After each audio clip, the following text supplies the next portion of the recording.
अस्सलाम वालेकुम जी। मेरा नाम सुहेल अब्बास है और आप देख रहे हैं learn with Suhail official YouTube channel.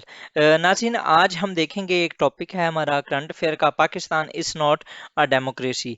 तो इसको हम देखते हैं, अगर पाकिस्तान डेमोक्रेसी नहीं है तो फिर क्या है।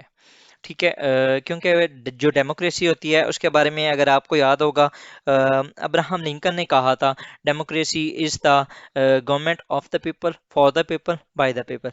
लेकिन अगर आप पाकिस्तान को देखें तो वो क्या है, rule of the few, by the few, for the few. अब किस तरीके से, ये एक अभी पिछले दिनों मैंने एक आर्टिकल पढ़ा था, उसके अंदर से ये मैंने एक स्टेटमेंट दी थी कि रूल ऑफ द फ्यू। ठीक है।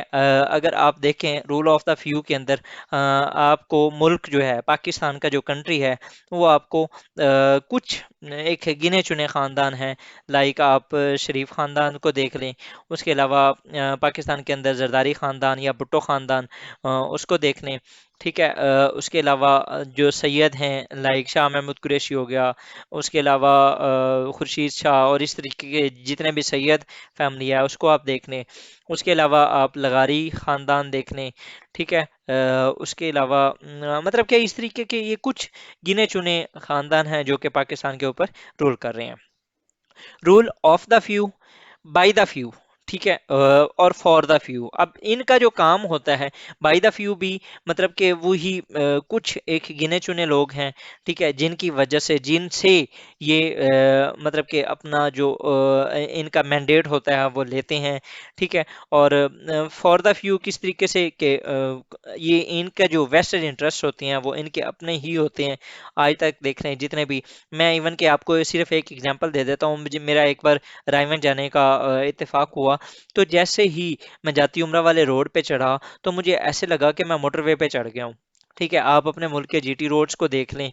ठीक है। वो इवन के अब वहां पर डेली पता नहीं हजारों लाखों करोड़ों लोग वहां पर सफर करते होंगे, लेकिन वो जीटी रोड इंतहाई खस्ता हालत में होते हैं। लेकिन जबकि आप अगर जाती उम्रा का रोड जाके देखें तो लिटरली लिटरली मुझे एक सिंपल रोड से उस जाती उमरा रोड के ऊपर जैसे ही मैं चढ़ा तो मुझे फील हुआ कि जैसे मैं मोटरवे के ऊपर आ गया हूँ। ठीक है। तो इस तरीके का उन्होंने रोड बनाया हुआ है, मतलब कि उन्होंने उनके अपने जो उन्होंने ट्रीटमेंट करवाने होते हैं तो वो लंदन या इधर उधर जाते हैं। ठीक है। और हमारे जो अवाम है उनके लिए अगर आप देखें तो आप हॉस्पिटल्स में जाके अपनी सिचुएशन देख लें कि वहाँ पर क्या रिसोर्सेज होते हैं। ठीक है। तो ये जो कंट्री है, it is not the government for the people, by the people end of the people. It is rule of the few, by the few और फॉर द फ्यू। अब ये जो फ्यू कौन है, इसके लिए मैंने आपको ऑलरेडी बताया कि जो कुछ लोग हैं, कुछ फैमिलीज हैं, इनको इलीट कहते हैं। इशरत हुसैन, जो कि जिन्होंने अपनी बुक भी लिखी थी गवर्निंग द अनगवर्नेबल, और मिफ्ता इस्माइल के मुताबिक ये दो लोग हैं जिन्होंने इस टर्म्स को डिफाइन किया है। और वो है मिफ्ता इस्माइल के मुताबिक 1% रिपब्लिक। ये जो 1% रिपब्लिक है, ये मैंने अपनी एक वीडियो बनाई भी थी, ये आप चेक कर सकते हैं मेरी प्ले लिस्ट में जाके, करंट अफेयर्स की। उसके अंदर मैंने बहुत ही डिटेल के अंदर इस चीज़ के ऊपर डिस्कस किया था कि किस तरीके से पाकिस्तान को ऐसे कुछ ही फैमिलीज ने ऑर्गेनाइज किया हुआ है और उन्होंने उठाया हुआ है और उन्होंने वो ही लेके चल रहे हैं। उन्होंने कोई मौका ही नहीं दिया किसी आम से इंसान को कि वो आए और पॉलिटिक्स के आके में आकर अपनी जो है वो जगह बना सके। People with haves, it is the rule of those who have had the resources and the power, supported and bolstered by aspirants to those resources and power. ठीक है। अब मतलब कि ये रूल किन किन का है, जिनके पास रिसोर्सेज हैं, जिनके पास पावर है। जहांगीर तरीन देख लें, आप अलीम खान देख लें, आप अपना शहबाज शरीफ देख लें, आप हमजा शहबाज देख लें। उसके अलावा आप चेयरमैन आसिफ अली जरदारी और उनका वो जो बेटा है बिलावल जरदारी, उसको देख लें। ठीक है। आप शाहिद खाकान अब्बासी को देख लें, आप शेख रशीद को देख लें।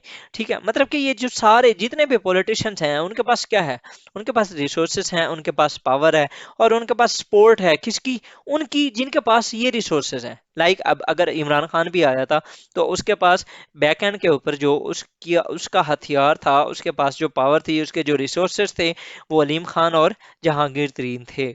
ठीक है। तो इस तरीके से मतलब कि जितने भी एक it includes the top tier of politicians, bureaucrats, military and judiciary, business folk and landed resources and power. मतलब कि जितनी भी एक टॉप एलीट है, वो जिस तरीके से मैंने एक अभी पिछले दिनों आईआर का एक लेक्चर दिया था, उसके अंदर भी मैंने डिस्कस किया था कि एक हर नेशन के अंदर एक सेंटर होता है और एक पेरिफेरी होता है। सेंटर वो होता है जिनके पास सारे रिसोर्सेज होती हैं, और पेरिफेरी वो होता है जिनके पास कोई रिसोर्स नहीं होता। मतलब कि उनके पास haves, they belong to haves, and वो बिलोंग करते हैं हैव नॉट्स के। आप यहीं पर एक एग्जांपल ये भी ले लें कि एक टिम हॉर्टन के बाहर लाइनें लगाते हैं, और दूसरे आटे की, जहां पर मुफ्त आटा मिल रहा होता है या जहां पर सस्ता आटा मिल रहा होता है, वहां पर लाइनें लगाते हैं। तो that is the difference between haves and have nots. और पाकिस्तान को रूल कौन कर रहे हैं? जो टिम हॉर्टन के बाहर लाइनें लगाते हैं, ना कि जो आटे की जो लाइनें हैं उनके बाहर वो लाइन लगाते हैं।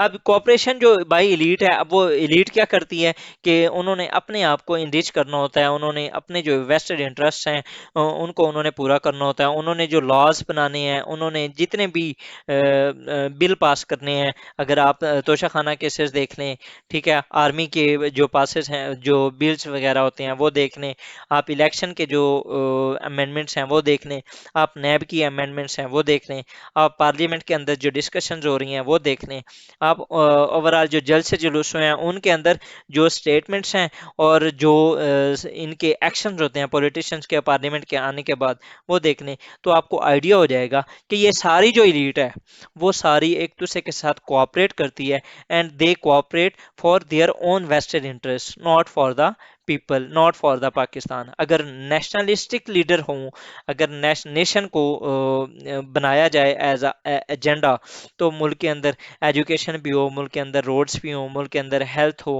मुल्क के अंदर सोशो इकोनॉमिक डेवलपमेंट्स के प्रोग्राम्स चल रहे होंगे, मुल्क के अंदर जो इकोनॉमिक रिफॉर्म्स हैं वो आपको मिलेंगी।